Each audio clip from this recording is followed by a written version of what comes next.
What's up YouTube? Cody Bidlow here with ATHLETE.X. Today I want to talk about identity.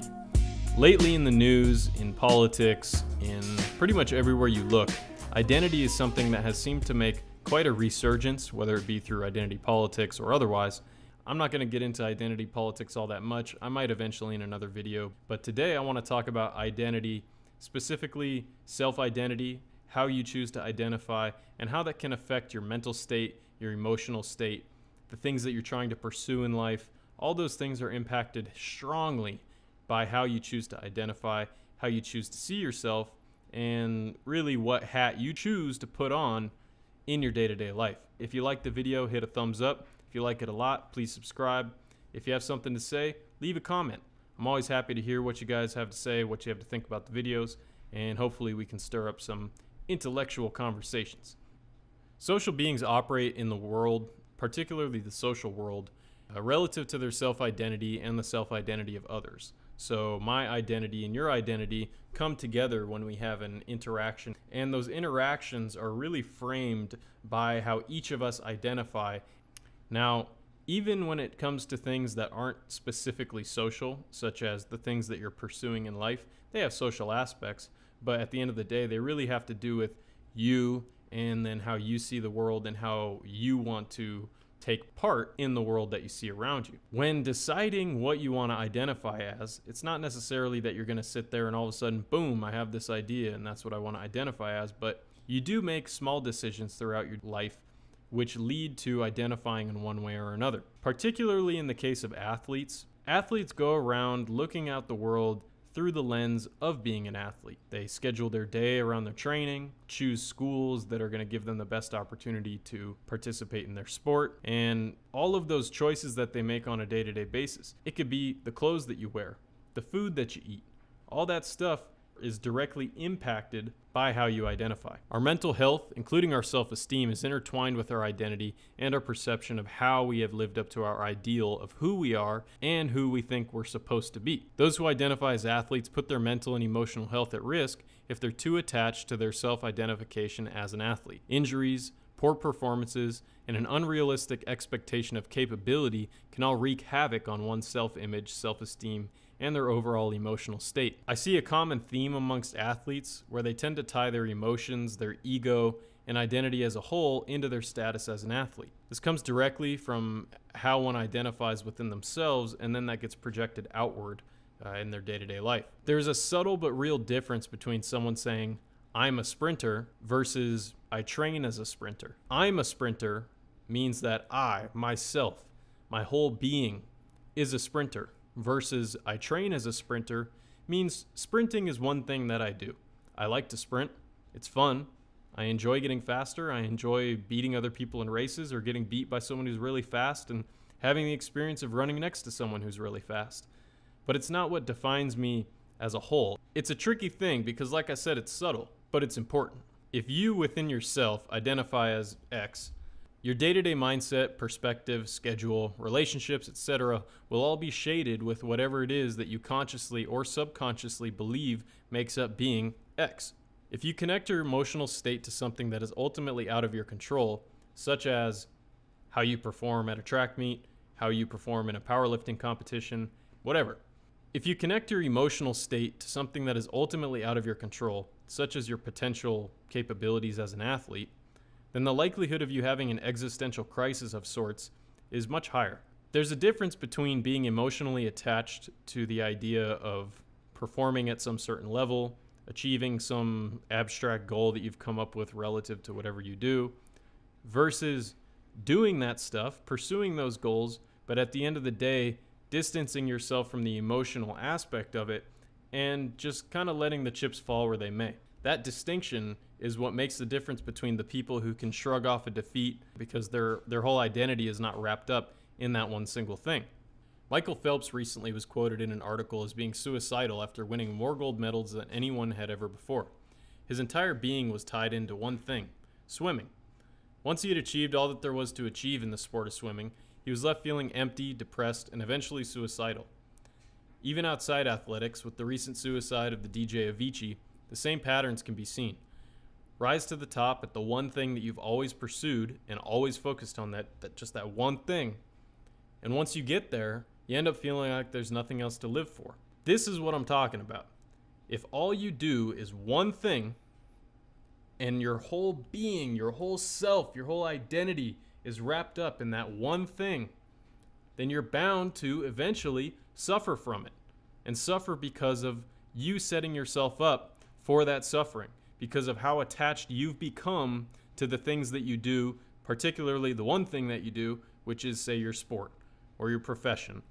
If instead you go through your day-to-day life with being an athlete as one aspect of who you are, or being a DJ as one thing that you do, or being a religious person is one aspect of you, by separating the things you do from who you truly are, who you are on a core level, if you separate those things, particularly on an emotional level, you'll find that you'll have a lot more fun doing those things, you'll enjoy them a lot more, and you're not going to suffer when things don't quite work out as you think they should.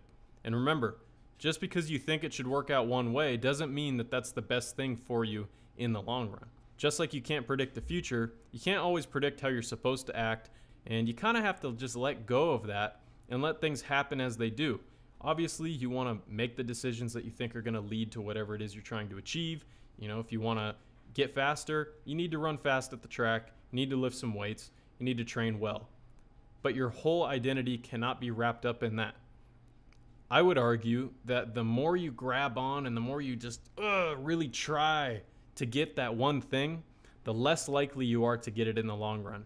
Just like when you go out to the bar and you hit on a chick, or if you're a girl and you hit on a guy, the harder you try, the less likely you are to get them. It's the same thing in other areas of life, where the harder you try when you're like just so attached to having some outcome, oftentimes the less likely it is that you are to achieve the outcome that you've so dearly and desperately wanted.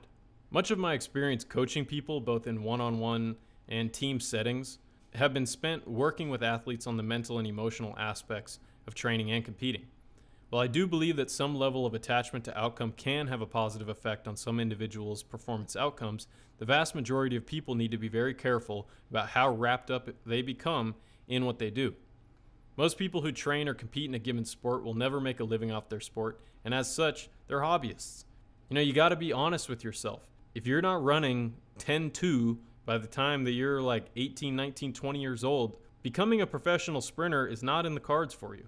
I'm sorry to break it to you, but for 999 out of 1,000 people, or maybe even more, it's not going to happen. And so you need to look realistically at what you're doing, how you're spending your time, and keep your emotional state in control relative to how that thing you do relates to the rest of your life. If you are in fact a hobbyist like myself, but you let your emotional state get attached to the outcomes of your training and competition performance, you're going to get bent out of shape over something that is only as impactful on your life as you let it be. You could train in a sport as a hobbyist, have fun, go compete, but whether you do well or don't do well is only going to affect you as much as you let it. The paradox of letting go is an interesting concept and something that I have found helpful in my life with regards to staying level-headed and not letting bumps in the road get me down. And it's very important in this discussion about how you identify. Basically, if you find the fine line between caring about something deeply while understanding that ultimately it does not matter in the grand scheme of things, you can find a balance of passion and apathy, which allows you to continue pursuing goals while not getting down when things don't turn out as planned. The balance of caring about the process and letting go of attachment to the outcome is a very freeing experience. This allows you to fully invest in the moment at hand and focus only on what is within your control, which is the current moment. Just like I talked about in my last video about training plans and not trying to get too ahead of yourself and plan 6 months in advance when currently you need to handle the 2 weeks ahead of you and the current day of training, the same goes for when you set goals, when you set expectations about yourself. You need to look first at the moment before going outside of that, because the moment is the only thing we can really control. The future we can't control, the past we can't control, but we can control what we do right now and how we choose to act, how we choose to get ourselves caught up in something or not, how we choose to attach ourselves emotionally to something. And I'm not saying you're going to snap your fingers and all of a sudden you're going to care less about when you do poorly in whatever it is you do, but by being aware of this process of attachment to to ideas and concepts and things that you do. By being aware of that, you can slowly but surely inch yourself away from strong attachment that leads to suffering and get to a place where you can do whatever it is you want to do and truly have fun with it and truly enjoy it. And that's really the point. For all we know, we got one life. If you spend your whole life going through it every day, stressed out because, I set these goals and I just don't think I'm going to get them. Well, set goals that are attainable then. If you truly believe in yourself and your ability to do well, then you're probably not going to get too stressed out when you do poorly. Usually the people who get really stressed out and get emotionally hurt when things don't work out are the people who on a deep core level don't believe that they can achieve the things they're setting out to achieve. And those are the people who I really want to reach here. If you're confident, if you can handle failure, you don't need to watch this video. But if you struggle with failure, if you struggle with feeling suffering when things don't work out as planned, then you really need to listen to what I'm saying. You need to detach yourself from the outcomes of what it is you do and really just focus on every day doing one thing that maybe contributes to your goal. Or 5 out of 7 days, you do something that helps inch you toward your goal. Also, you need to make sure your goals are attainable. If your goals aren't attainable, you're going to end up time and time again failing to meet your expectations. And if your expectations are too high, all you're going to do is feel bad because, once again, didn't work out as planned. I'm just a failure. All that bull. You can't let that stuff get to you. And if you do, you need to man up, grow some balls, and ditch your attachment to the outcomes of your actions. If you do that, you will find a lot more peace in your life, a lot more satisfaction with what you do, and you're not going to go through life having trials and tribulations about things you claim to enjoy. If you claim to enjoy training, but you're always bummed out about your performance, then maybe you need to find something else to do. And if you truly believe that you love to do it, then you need to change your attitude about it, and you need to change your emotional attachment to it. A lot of the coaches that are going to tell you need to focus on outcomes are people who are coaching athletes who are already at a high level, and those coaches likely did not have anything to do with those athletes getting to that high level. Certain athletes will go to certain coaches when they've reached a certain level so that those coaches can help them with things, not only just training, but also making connections, getting agents, getting signed up for meets, all kinds of stuff. Versus if you're a developmental athlete and you're trying to improve and truly increase your capabilities, you have to take a different approach physically, in physical preparation, and mentally. Because if you're not at an elite level, the chances of you getting there are very slim. And if you get emotionally attached to the idea of becoming an elite athlete when you're not capable of that, what do you expect to happen other than being disappointed with yourself? Fortunately, you're capable of doing one thing, which is to change how you get attached to the things that you do. You need to take an honest look at yourself and think, am I setting myself up for emotional trials and tribulations because I've set expectations that are unrealistic? Am I getting too attached to the outcome of what I'm doing? Am I focusing obsessively on things that I can't control? You need to ask yourself those questions. And if you find that you're doing that and you're creating an issue for yourself, then you need to stop the cycle. And it's as simple as letting go. You just let go of it. It's all you got to do. You still should train hard. You still should be consistent. You still should try to have the best program you can. But the most important thing is having the right attitude and the right expectations. Because if you're bummed out and emotional all the time, you're just going to self-sabotage. You're going to keep performing poorly, okay? I've done it myself.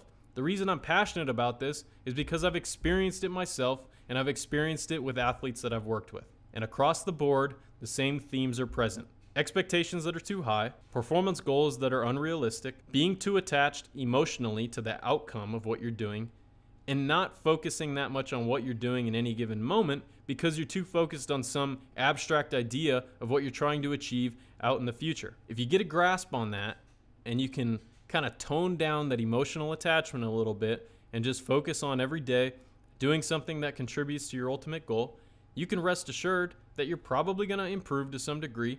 And if you don't, it doesn't matter. Someday we're all going to be dead. This video is going to be long gone. You're going to turn to dust. And all those things you got caught up in aren't going to matter. The only reason they'll matter is because they limited your ability to enjoy your life and feel fulfilled during the times that you were feeling those negative feelings. So to wrap things up, if you choose to identify as an athlete or anything else, be aware of how that self-identification causes you to become attached to the outcomes of what it is that you do within that thing that you like to do. If I like to train as a sprinter and do some heavy lifts in the gym, and all I do is get attached to the outcome of any given day of, oh, how did my times look? Oh, did I lift 500 pounds? It happens in life. You're not always going to be on point. You're not always going to have the best day. But the people who really have success in the long run, whether it's in their sport, in business, in school, in whatever, those are the people who were able to handle those failures, handle the things that made them feel down, but stand back up, face it again, and keep going without repeating the cycle. By recognizing, whoa, I'm looking at this the wrong way. I'm way too attached to certain things when I need to just focus on these other things over here. If you could do that, you're going to have a lot more satisfaction in your life, you're going to be a lot more fulfilled, and you're going to have fun. So, thanks for tuning in, guys. I'm going to end this video here. If you liked it, please hit a thumbs up. If you really liked it, please subscribe. Leave some comments below. I want to hear your thoughts on how this affects you, how, maybe some experiences that you've had. Maybe you could share your own story and someone else in the comments can learn from it, benefit from it, something like that. Ultimately, we should all be just trying to spread some positivity into other people's lives, but sometimes that takes a little tough love, just like this video. So, once again, thank you guys. I really appreciate you tuning in. I'll catch you next time.